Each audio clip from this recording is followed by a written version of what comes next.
A gente começou com Liberdade para Trabalhar, que é um projeto para avançar a lei de liberdade econômica. Fizemos 20 ações judiciais contra diversas cidades do estado de São Paulo e contra o próprio governo do estado de São Paulo. A gente tem aí cidades que a pessoa chegou a levar 10 anos para ter todos os alvarás para trabalhar por causa de um pedaço de papel estatal. Perdeu ele, né, que perdeu a vida, a família que ficou perdida por um bom tempo.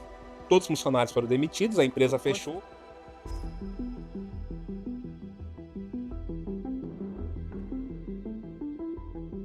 Marcelo, primeiro de tudo, muito obrigado por aceitar conversar com a gente. Um prazer conhecer também o trabalho do ILISP, um prazer ter você aqui no Epoch Times. E eu queria começar falando da origem do ILISP, desse trabalho que vocês desenvolvem. A gente se conheceu no Fórum da Liberdade há algumas semanas e fiquei fascinado pelo trabalho que vocês fazem, premiado. Então, para quem não conhece o trabalho de vocês, o que é o ILISP e o que é esse trabalho que vocês desenvolvem? Bom, em primeiro lugar, obrigado pelo convite, Marcos. É um prazer estar aqui no Epoch Times. E o ILISP vai completar 11 anos, na verdade. E a gente começou lá naquele caldo de 2014, no meio do impeachment da Dilma. Inclusive, quando teve as manifestações que tinha aquele menos Marx, mais Mises na Paulista, que teve até uma foto que rodou o mundo, nós que distribuímos aqueles cartazes pela Paulista. E aí, desde então, a gente começou com essa ideia de divulgar a ideia liberal, que era pouco conhecida no Brasil, né? Uma ideia que não tem espaço na academia, não tem espaço na mídia. Agora tem muito mais, né? Mas lá atrás tinha muito menos.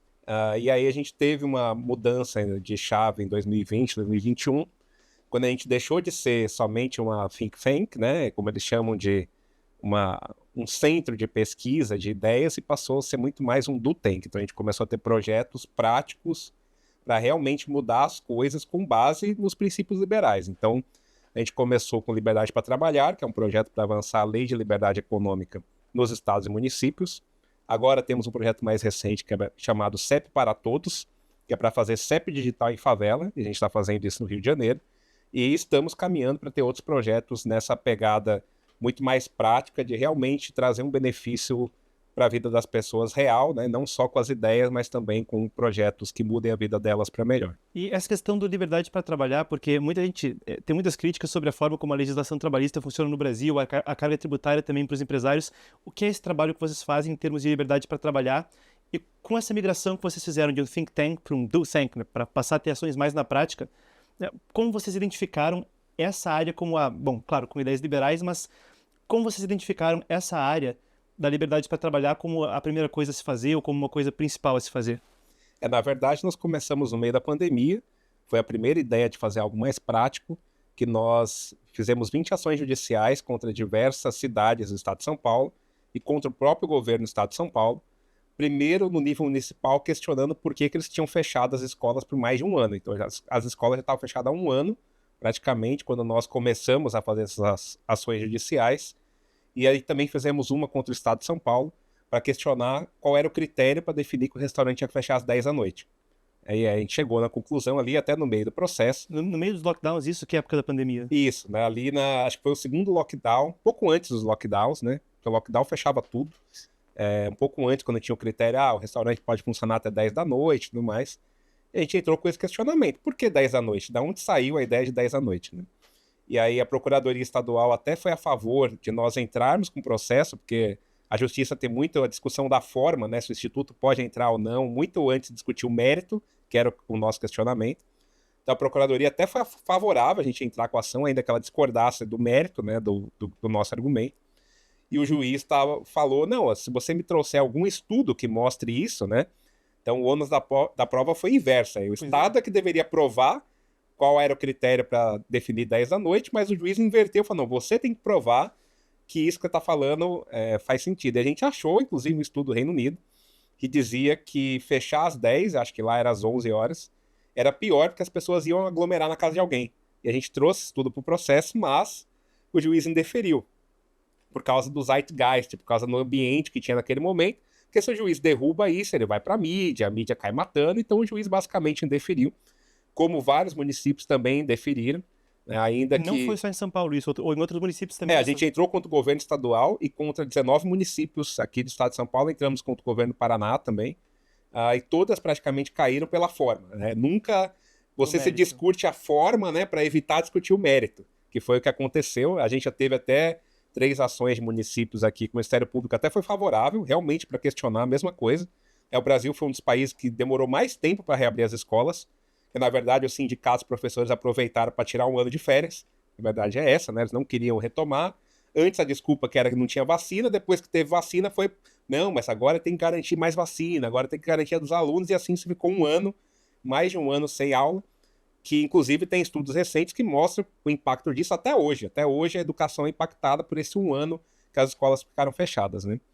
E aí, nesse processo, a gente identificou a Lei de Liberdade Econômica, porque era uma lei que tinha sido aprovada em 2019 pelo governo federal, foi o primeiro ano do governo Bolsonaro, mas que, na prática, ela só vale se o Estado e o município também adotarem, porque envolve questão de alvarás. E quem emite o alvará é o governo estadual e o governo municipal. Então, a lei já era aprovada a nível federal, mas primeiro de tudo, o que a lei dá em termos de garantias? Ela evita o problema pelo qual vocês entraram na justiça? Não, são coisas totalmente diferentes. É porque a gente identificou essa oportunidade, porque a gente fez essas ações.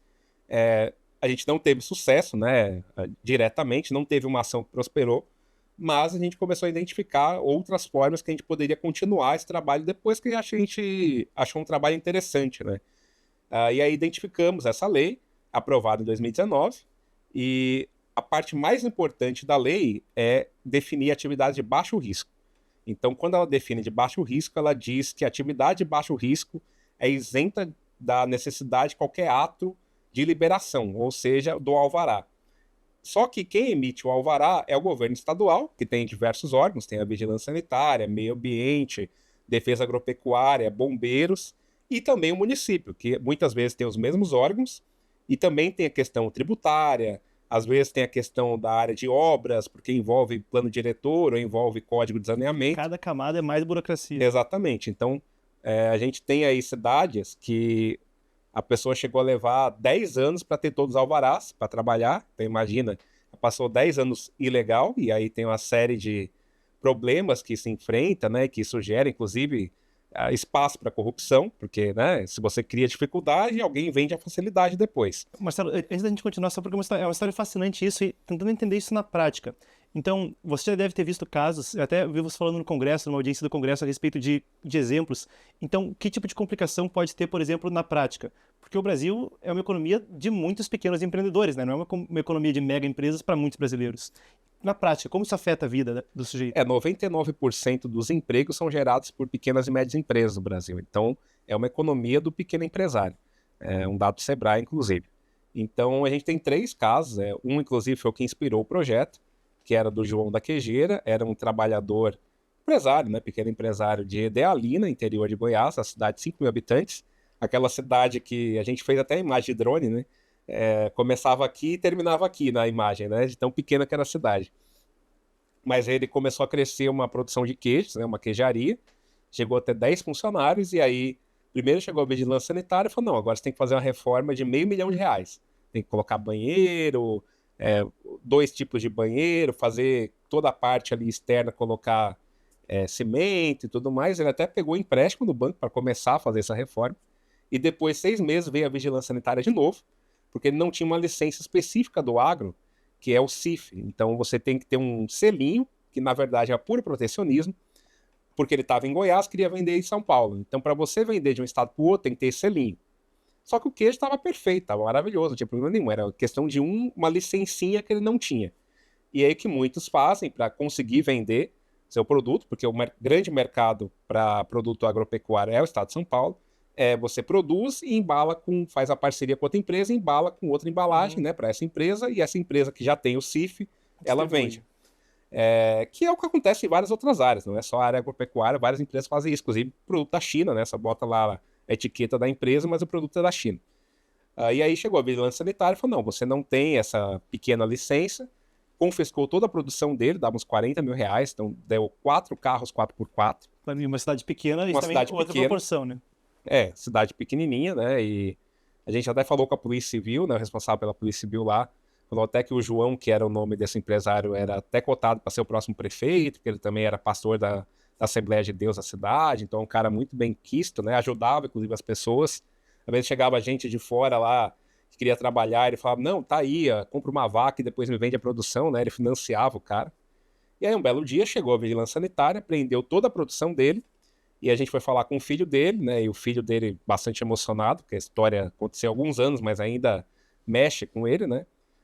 Falou que o fiscal falou, não, mas você é um homem de Deus, aí tinha uma frase bíblica no queijo, né? E aí ele falou, você é um homem de Deus e tudo mais, e fazendo coisa errada, não sei o quê. O cara não tava fazendo nada errado, ele tinha um pedaço de papel lá que ele não tinha, né? E aí ele se desesperou, foi para um sítio que tinha do lado, que tinha uma cisterna, e aí ele pulou dentro da cisterna, né, por causa de um pedaço de papel estatal, né? E aí, enfim, perdeu ele, né, que perdeu a vida, a família, que ficou perdida por um bom tempo, todos os funcionários foram demitidos, a empresa fechou, Quantos tinha funcionários 10 eram? 10 funcionários, né? funcionários. Todos os funcionários foram demitidos, a empresa fechou, o Estado também não parou de receber o imposto que ele recebia, porque a empresa era legal, e foi ruim para todo mundo. E esse projeto, esse caso, a gente falou sobre ele no site do ILISP, na época era bastante ativo, a gente teve mais de 1 milhão de acessos, até hoje foi a história mais acessada no site, e foi uma inspiração para alguns anos depois a gente criar esse projeto, com base justamente em acabar com essas burocracias para o pequeno e médio empresário poder trabalhar. E com a Lei de Liberdade Econômica, basicamente extinguiria para uma série de atividades as licenças que ele precisaria nesse caso, ou outras assim. Exato, né? Ele seria considerado baixo risco, e aí ele não precisaria de uma série de licenças. Isso não impede a fiscalização, o fiscal pode continuar indo lá, não tem problema nenhum. Uhum. Só que aquele pedaço de papel ele nem ia precisar mais, e mesmo o CIF hoje em dia é muito mais fácil de obter, no estado de São Paulo, por exemplo, do que era naquela época, muito por causa também da Lei de Liberdade Econômica, que acaba respingando para outras áreas, né? E aí teve um outro caso em Goiás, também, em Goiânia, capital, que até hoje não tem a lei, de um vendedor que lá eles chamam de pit dog, é o cachorro quente, mas é no meio, no canteiro central, então eles chamam de pit dog. E ele, demorou 10 anos para ter o alvará para vender cachorro quente na rua, e a gente filmou esse momento, que é o oposto do que a gente acredita. Então, ele só conseguiu ter o alvará, que a gente fez a parceria com a OAB do estado de Goiás, que nos ajudou a avançar a lei no estado de Goiás. Hoje o estado de Goiás tem uma lei, é uma das melhores, inclusive, do Brasil. E aí, ele viu essa parceria, né, foi publicada em rede social, entrou em contato com o advogado que a gente fez a parceria e falou, olha, eu tenho esse problema, me ajuda. Aí ele foi na prefeitura, teve uma reunião com uns 20 burocratas na mesa para assinar um alvará.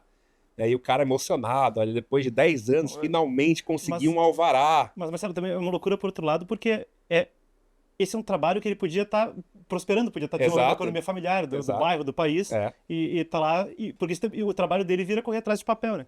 Não só, né? E aí, se você não tem o papel, como que você tá 10 anos trabalhando na rua? Alguém passa ali de tempos em tempos para te morder alguma coisa, né? Que acaba acontecendo muito, a gente sabe, não posso afirmar isso, mas é muito provável. A gente tem casos, inclusive, de prefeito preso no país por causa disso, né? Por cancelar o alvará e cobrar o por fora depois. Então, e aí ele conseguiu esse alvará, né? Com 10 pessoas lá assinando, o cara emocionado, e o alvará durou 1 ano, ele tá sem alvará de novo. Então, assim, é o oposto que a gente defende. A gente defende que seja um processo rápido, fácil, que se o cara vende cachorro-quente e tiver com baixo risco, olha, é automático, você não precisa mais de alvará e pode trabalhar, né? Gera emprego, gera renda. E claro, se o fiscal quiser ir lá falar, ver se realmente o cara tá com a questão sanitária ok, tudo mais, não muda nada. Só muda esse papel que você não precisa mais ter para trabalhar. E você falou do zeitgeist da pandemia, que naquela época os juízes se sentiam muito acanhados de prosperar com os processos.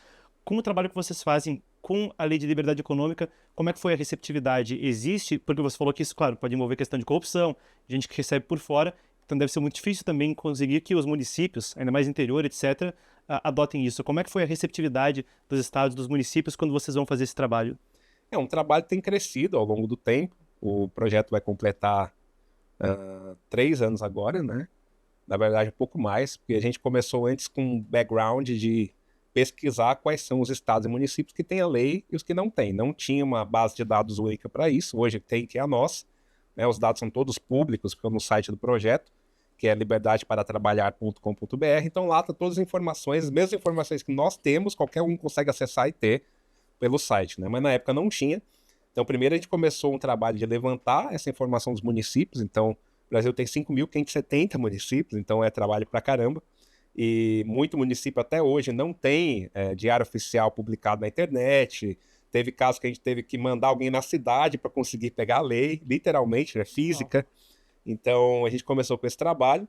E aí depois que a gente mapeou quem tinha lei e quem não tinha, a gente começa com esse trabalho de advocacy, né? De falar, olha, a lei existe, já tem a lei federal, você quer implantar a lei ou não, se você quiser pode ter a nossa ajuda, a gente faz uma consultoria para os estados e municípios que é gratuita, a gente não cobra nada deles, né? O projeto vive só de doação privada, e a partir disso começou a avançar a lei, é claro que tem algumas resistências, teve até um caso no Sergipe, quando a gente foi lançar o projeto lá, que tinha um diretor de um órgão lá de Sergipe que estava no evento, ele falou, não, eu adoro a lei de liberdade econômica, a baita lei, mas no Sergipe não vai funcionar. Por que ele justificou assim? Aí ele falou, não, é porque o que acontece? Você acha que é só uma lei para reduzir burocracia, mas não. Você está com a cabeça de São Paulo. Pensa no interior de Sergipe, a cidade de 10 mil habitantes. Você vai abrir um negóciozinho um pouquinho maior, que ainda é baixo risco, mas já não é uma portinha, né? Não é simplesmente você entrega o papel e está aberto. Não, você vai ter que beijar a mão do vereador, do secretário, falar com o prefeito. Então, quando você tira toda essa burocracia, você tira um micropoder do político local. E na prática você tira um espaço para corrupção. Você mexe com uma caça que no Brasil é um negócio histórico até. Exato. Então, assim, e aí na prática é isso que a gente está fazendo, né? Tá avançando a lei para que seja cada vez um negócio mais direto, mais objetivo, menos dependente da pessoalidade de um burocrata ou de um político, que, olha, o critério é esse, você tem tal KNAI, né, que são as atividades, lá, a classificação de atividades econômicas, se você tem esses KNAIs e ele é baixo risco, automaticamente você está dispensado de alvará, pronto. Então você sai aí de até 10 anos para conseguir o alvará, para como tem municípios hoje, que faz o processo inteiro em 10 minutos. Online você consegue abrir empresa, já dispensar o alvará no nível estadual, dispensar no nível municipal, já está o CNPJ pronto para emitir nota fiscal. E isso você consegue quando o Estado aprova a lei, o município aprova a lei, e você tem uma integração com o sistema, geralmente da junta comercial, para fazer tudo isso online. Então esse é o ápice, né? Mas a nível estadual também deve ser muito mais difícil, porque mexe com as coisas numa escala muito maior, e vocês conseguiram em alguns estados. Se não me engano, São Paulo conseguiram, certo? A gente fala que a lei avança com o nosso apoio, né? A gente não faz nada sozinho, a gente não é órgão governamental, não tem poder de alterar a lei ou de definir decreto, mas a gente apoia esse avanço nos estados e municípios. Então, o estado de São Paulo foi um exemplo. O Léo Siqueira, que é o autor da Lei de Liberdade Econômica, é um parceiro histórico do projeto. A gente também teve contato com a Secretaria de Desenvolvimento Econômico, antes até da lei. Falamos com o Jorge Lima, com a Juliana Cardoso, com o Rafael, que é o procurador, e aí a gente ajudou esse processo de avançar a lei no estado de São Paulo. Inclusive o Tarcísio, quando lançou a lei aqui, ele citou todos os dados do projeto, né? No lançamento da lei, eu estava lá. Então ele citou os estudos que nós fizemos, mostrando que tem impacto positivo da lei para o município que aprova, e isso acaba ajudando o governador e o secretário a ter mais força política para avançar a lei. Você falou dos dados, e eu queria também consultar um pouco disso dos dados que vocês têm a respeito. Vocês têm estudos mostrando quanto isso objetivamente melhora a qualidade de vida no município, a economia local? Quais são os dados que a gente tem a respeito do que isso muda? Porque, que nem a gente estava falando, quando ele não está correndo atrás do papel, é uma pessoa que pode estar prosperando na economia, pode estar fazendo uma atividade econômica que enriquece a região, né? Exato. Nós fizemos 2 estudos. Primeiro, analisando o impacto no emprego, porque a nossa tese é, bom, se é mais fácil o cara empreender, logo ele deve gerar mais emprego. E aí as cidades que aprovaram a lei tiveram aumento médio de 40% do número de empregos, né, gerados. Também teve aumento no número de demissões, porque se você tem mais liberdade, é óbvio que nem todo negócio vai dar certo. Mas ainda assim o aumento de demissões foi de algo de 25%. Então teve um saldo positivo aí de 15 pontos percentuais, e isso dado de CAGED, estou falando de carteira assinada, né? E aí depois, em 2023, fizemos um segundo estudo para analisar, teve esse aumento de emprego, provavelmente foi porque reduziu a informalidade. E aí você não tem como medir informalidade, né? Até pelo próprio nome diz aí informal, mas você consegue medir a abertura de empresas. E aí a gente fez essa medição, também com dados oficiais do mapa de empresas do governo federal, e aí o número médio de aumento de empresas abertas nos municípios que aprovaram a lei foi 89%. Então, e aí, inclusive, o número de empresas que continuaram abertas, porque isso também beneficia a empresa que já está aberta, foi de 65% de aumento. Então, beneficiou tanto quem quer abrir uma empresa, quanto quem já tem uma empresa e deixa de ter essa burocracia mais de exigir o alvará. E agora, esse ano, a gente vai lançar um terceiro estudo, que já está pronto, que é analisando o impacto na arrecadação dos municípios. Porque tem município que fala, mas eu vou deixar de exigir o alvará, vou perder a arrecadação. E, na verdade, os municípios que aprovaram a lei tiveram um aumento de 50% na arrecadação em 2 anos. Então, porque mais gente abriu empresa, mais gente gerou emprego, E aí, obviamente, a arrecadação do município aumentou. E isso também levou vocês a serem premiados no exterior, né? Como foi esse reconhecimento internacional que vocês receberam do projeto? Então, a gente ganhou um prêmio em 2023 de melhor projeto da América Latina, que é o Latin American Liberty Award. Fomos indicados para o prêmio principal nessa área, que é o Templeton Freedom Award. Fomos um dos 6 finalistas. Não ganhamos o prêmio, porque tinha um projeto da Filipinas que ganhou, que mudou uma palavra na Constituição da Filipinas. Mas era bom mesmo? Era bom, merecia. Então, é para você ter uma ideia como a burocracia não é só no Brasil, né? A Constituição da Filipinas dizia que todo serviço era um monopólio do Estado. Então, imagina telecomunicações, internet, energia sendo um monopólio do Estado na Filipinas, que é um país que tem 3, 4 mil ilhas. Então, se o Estado brasileiro, que é um país continental, mas é reto, sem ilhas, já não consegue dar conta, imagina um país com 4 mil ilhas. E aí eles demoraram 10 anos para conseguir mudar de monopólio para preferência. Foi a única mudança que eles fizeram na Constituição, né? Mas quando é preferência, então ok, o Estado pode continuar fazendo, mas pode ter o privado. Agora lá tem Starlink, tem energia privada, então eles ajudaram a abrir o mercado para serviços privados, fez todo sentido. Eles ganharam o prêmio. Aí o ano passado a gente ganhou um novo prêmio que chama Smart Pets, mas tem uma competição de pitch, então fiz um pitch no palco lá no evento em Nova York, a gente ganhou esse prêmio. E agora, recentemente, né, semana passada, eu estava aqui no Brasil para fazer um documentário não só sobre o projeto, mas o impacto na vida das pessoas de um caso que nós identificamos em Ribeirão Preto. E qual foi o caso, por curiosidade também? Então, o caso que acontece são duas senhoras, né, na casa de 170 anos, a Rita e a Miriam, que pesquisadoras da USP, a Rita fez pesquisa, inclusive fora, na Universidade, salvo engano, de Massachusetts, e elas desenvolveram um tipo de batata, que eu aprendi lá, na verdade não é a batata, mas eles chamam de batata Yukon, em que ela tem mais fibra, e então ela não libera glicose como outros tipos de produtos. Então, ela serve como uma espécie de... Eles usam o extrato, né, dessa batata para adoçar coisas, só que ao invés de você dar um pico glicêmico na pessoa quando ela insere açúcar, ele libera ao longo do tempo. Então, isso é bom para diabético, é bom para pessoas... teve até um caso de uma criança com autismo, que isso beneficiou, porque ela tinha um problema intestinal, e aí com o uso da batata ela acabou melhorando essa flora intestinal, porque ela tem bastante fibra. E para crianças também em geral, que às vezes não come fibra, né? Você coloca lá a farinha na comida e isso dá uma suplementada. Então, elas desenvolveram esse produto, fizeram estudo científico mostrando que tem benefício e estão há 5 anos que não conseguem vender por causa de burocracia. Então, e a gente acabou ajudando elas, porque a Lei de Liberdade Econômica foi aprovada no Estado de São Paulo em 2023. No mesmo ano, Ribeirão Preto, até antes da lei estadual, fez a lei própria e fez um decreto dizendo que as atividades que elas têm, não só delas, né, foram mais de 1.000 atividades econômicas, eles definiram como baixo risco. E isso beneficiou elas, porque elas deixaram de ter a exigência de alvará para fazer uma série de produtos. Então agora, depois de todo esse processo, elas finalmente vão poder fazer o último passo, que é dizer para a vigilância sanitária, olha, vamos começar a produzir, a vigilância tem que ir lá para verificar o local e tudo mais, mas elas não precisam mais alvará e finalmente, depois de 5 anos, elas vão poder começar a vender o produto delas. Marcelo, eu quero prosseguir com a pauta porque também tem outras coisas interessantíssimas que vocês fazem no ILISP, mas ainda nesse tema da liberdade econômica, é um trabalho que, de certa forma, pode ser um pouco ingrato, no sentido de que a gente está falando dessas questões de liberdade econômica, mas isso também faz a gente pensar num panorama maior, onde em cima disso tem tributário, trabalhista e vai se tornando uma casca que torna mais e mais difícil de empreender, de fazer com que as companhias prosperem.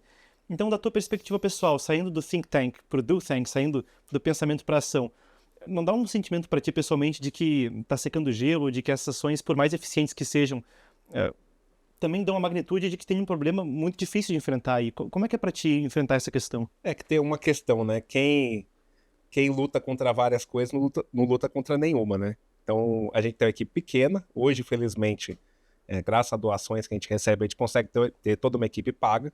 Por muito tempo não foi assim, o Instituto foi voluntário.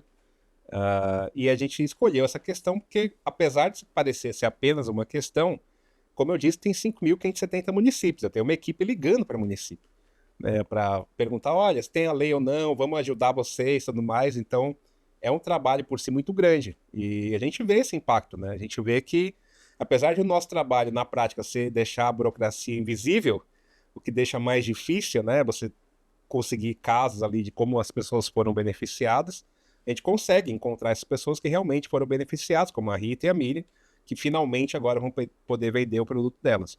Agora, é claro, a gente adoraria ter uma legislação trabalhista melhor, né, mais fácil de empreender. Tem até um caso agora que está no STF, justamente para discutir se o contrato PJ é liberado em qualquer caso ou não. Né? Tudo leva a crer que eles vão manter a decisão que eles têm tido na questão trabalhista de que PJ pode ir em qualquer área, que já vai ser aí um grande benefício, né? Porque a gente tem uma justiça trabalhista que, na prática, é uma justiça marxista. É a justiça em que o trabalhador entra já sabendo que tem 90% de chance de ganhar. Inclusive, tem casos aí de juiz trabalhista que o trabalhador entrava pedindo 10 mil reais, ele dava 100 mil. E fala, não, porque esses 90 mil é educativo para a empresa. Só que aí você fecha a empresa. Pensa, a empresa pequena, toma multa de 100 mil, ela fechou, acabou, né? Não tem esse lucro por mês. Então, tem várias questões que a gente poderia trabalhar. A gente tem uma visão de longo prazo de trabalhar com outras questões, mas a gente escolheu essa porque é bom você ter um foco, né? Primeiro, que você acaba sendo reconhecido por esse foco, como a gente tem sido reconhecido, e segundo, porque fica mais fácil trabalhar essa questão, né? Ainda mais se você vai trabalhar a nível Brasília, por exemplo, que envolve lei trabalhista e questão tributária, no governo Lula, ele não vai te ouvir, né? Como liberal, ele é oposto a isso. Então, você tem que trabalhar a ideia das pessoas de que, olha, o caminho certo é o oposto disso e, eventualmente, quando assumir um outro governo mais favorável a essa pauta, aí você tem espaço para avançar. E, Marcelo, você comentou essa questão do marxismo, e é interessante porque muitos dos trabalhos que vocês fazem, eles chegam em populações que, tradicionalmente, quando se fala de politização, é onde existem muitas organizações não governamentais, sindicatos, etc., fazendo esse trabalho. Então, pequenos empresários, autônomos, e tem um trabalho que vocês fazem também com favelas da questão do CEP. Eu queria que a gente entrasse nisso, e um trabalho onde vocês dão a oportunidade de quem está na favela também conseguir ter um CEP que permite questão de currículo, etc. Então, introduz para a gente esse trabalho, para a gente desdobrar isso. Vocês permitem, então, que quem está num imóvel que não tem a regularização, não tem a formalização, consiga ter um CEP.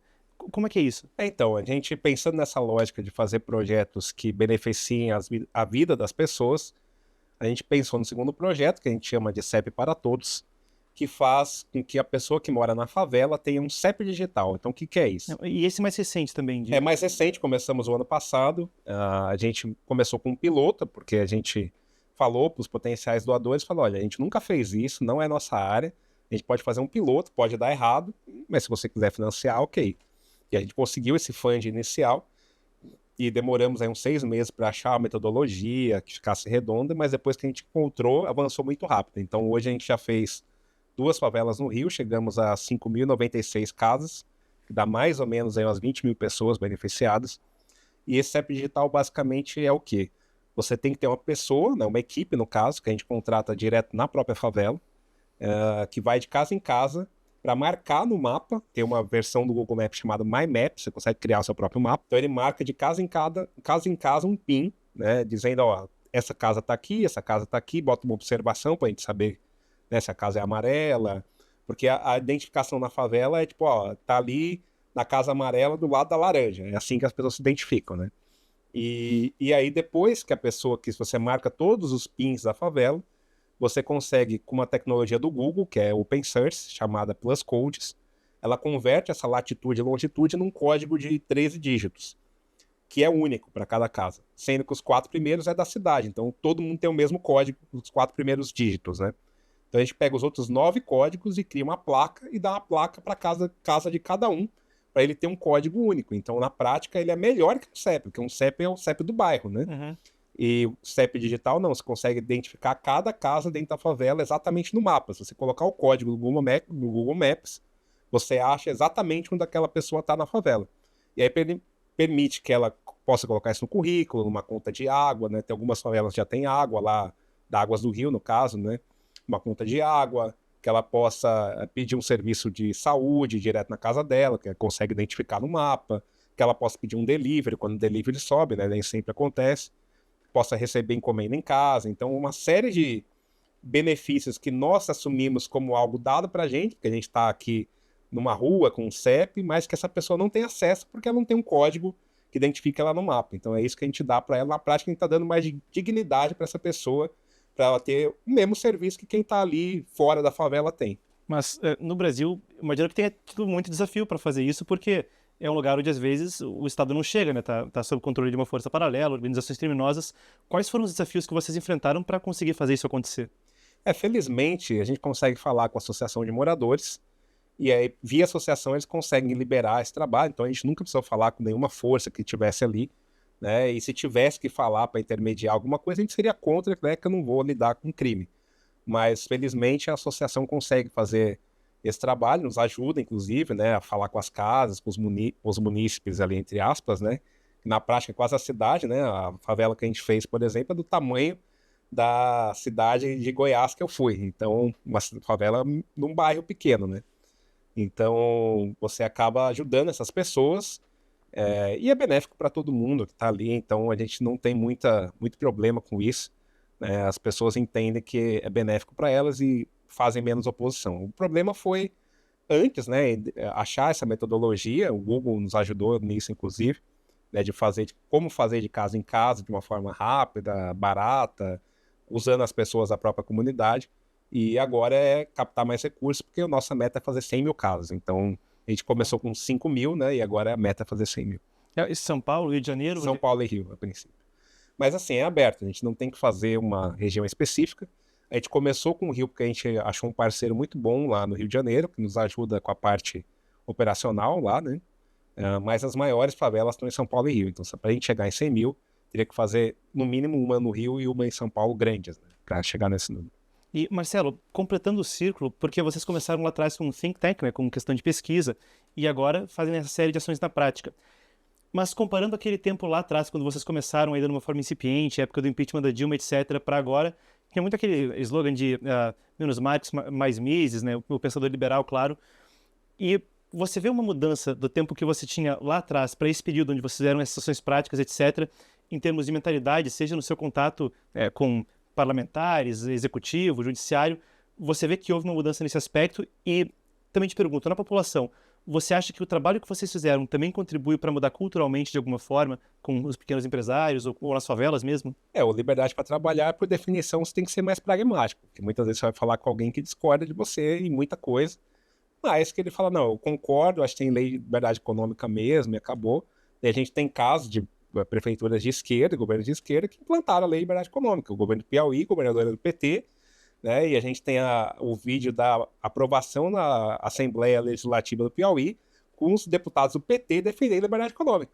Então, é isso, né? Se todo mundo apoiar a ideia, ótimo. É claro que Mas assim... é uma das vantagens também de trabalhar com uma pauta fixa. Uma pauta fixa, né? E outra coisa que nos ajudou bastante é não chamar de liberdade econômica. Apesar da lei ser lei de liberdade econômica, o nome do projeto é liberdade para trabalhar, porque é mais difícil ser contra.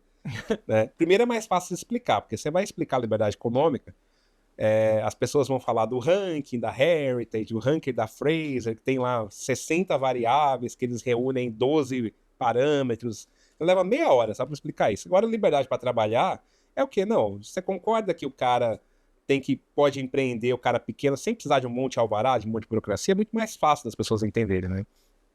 Então acaba sendo mais fácil de avançar a ideia. Então a gente fala com todo mundo, né? Se o cara do PSOL quiser nosso apoio para aprovar o projeto, a gente apoia.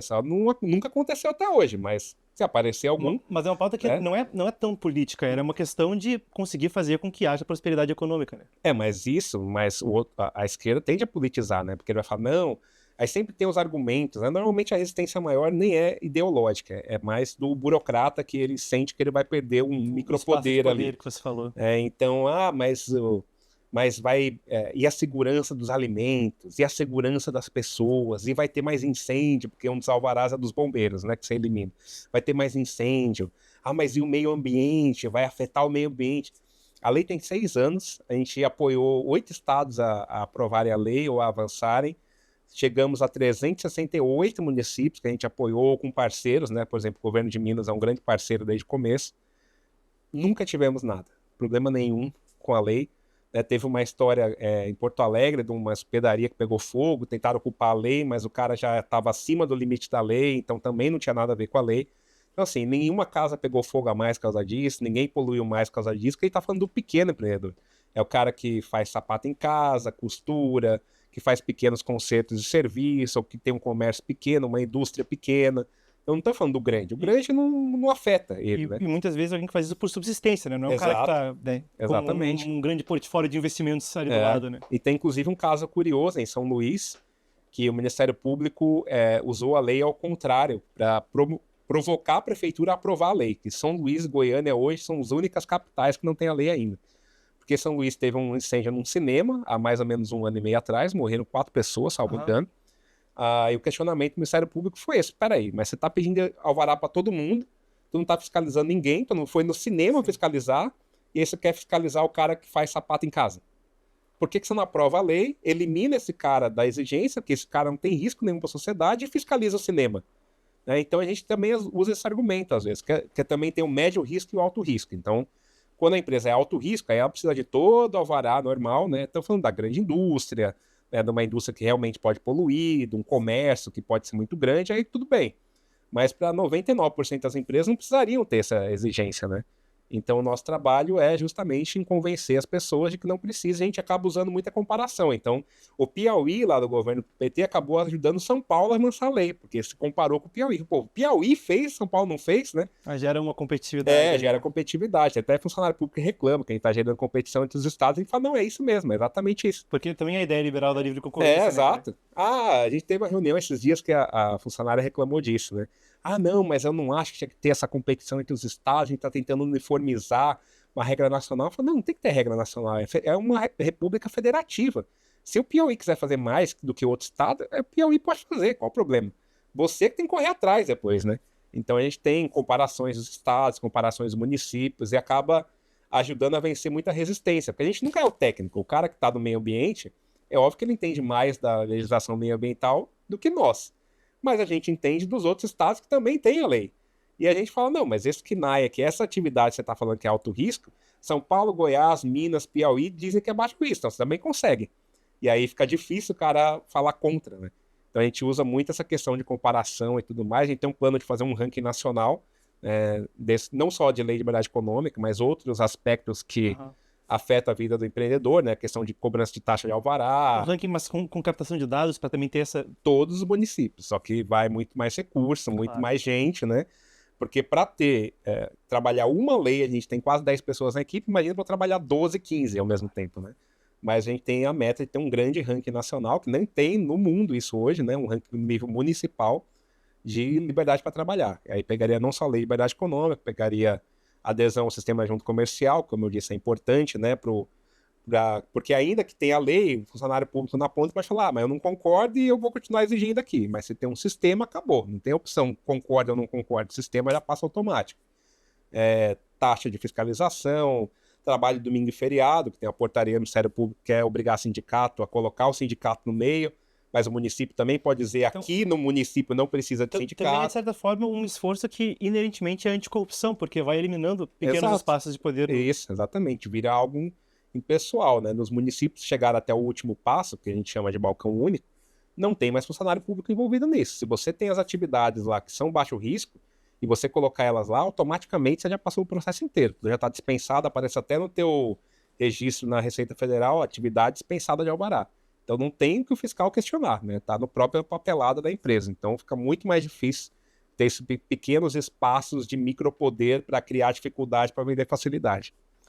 Interessante demais. Marcelo, para a gente encerrar, tem algum recado que você gostaria de deixar para o público sobre o trabalho do ILISP e essa missão que vocês estão empreendendo? Eu acho que é isso, né? O que a gente verificou lá atrás, tem um lema interno nosso, né? Que é uma música que acho que falta não só... falta muito ainda, né? Não só no meio liberal, mas conservador, libertário, enfim, que a gente chama de direita, né? Ou anti-esquerda, como preferir, que é a little less conversation, a little more action. Então se reclama muito de mas é esquerda, bababá. Mas você vai na favela, só tem um de cara de esquerda. E aí você acha que ele vai apoiar quem? O cara que tá lá, fazendo um trabalho que ajuda ele, mesmo sendo um cara marxista, comunista, mas o cara tá lá, ou quem tá só falando na rede social? Então, assim, acho que falta mais trabalho de base ali, né? E não só pensando em política, não, de fazer palestra, mas não, fazer algo de prático que facilita a vida do cara que tá ali, né? E aí depois a gente nunca fala de política, a gente fala de projeto da favela, em nenhum momento a gente fala de liberalismo, não tem palestra sobre liberalismo, nada. Só que uma parte dessa galera vai perguntar, pô, mas quem que é esse instituto aí que tá vindo de São Paulo me ajudar aqui, né? Sim. Então, e aí, eventualmente, você acaba ficando mais próximo deles para fazer outras coisas juntos, né? Então, a ideia é, de fato, beneficiar essas pessoas. Então, acho que falta um pouco isso, né? Tem muito, muito... E acho que é importante ter mídias como Epoch Times, ter institutos que falam sobre as ideias, mas e os institutos fazendo alguma coisa, né? Na prática, também tem que ter. Então, a gente assumiu essa pauta pra gente, mas é óbvio que o Brasil tem inúmeros problemas, não falta oportunidade, né, e se tem inúmeros problemas, tem inúmeras oportunidades de resolver esses problemas. Então a gente precisa de mais gente fazendo isso também. Perfeito. Muito obrigado, Marcelo. Obrigado a vocês.